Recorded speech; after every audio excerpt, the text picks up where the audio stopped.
ছি আমার পেছন পেছন চলে আসছো আমার চাকরি খাইতে, অসম্ভব। তুমি আর মানুষ হইলা না, এক্সি রয়ে গেলা। মুখ সামলে কথা বলো। তোমাকে এখানে জব দিচ্ছে কে?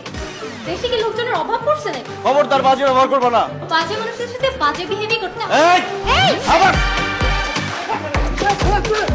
আমার গায়ে হাত দিচ্ছে। ছাড় আমার, ছাড়। মাইরে ফেলবো আজকে। এই!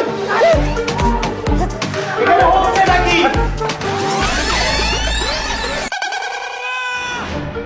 হ্যালো, খামাখা ফোন দেই নাই, আমি নতুন চাকরি পাইছি এই খবরটা দেওয়ার জন্য ফোন দিচ্ছি, এবং সেই চাকরি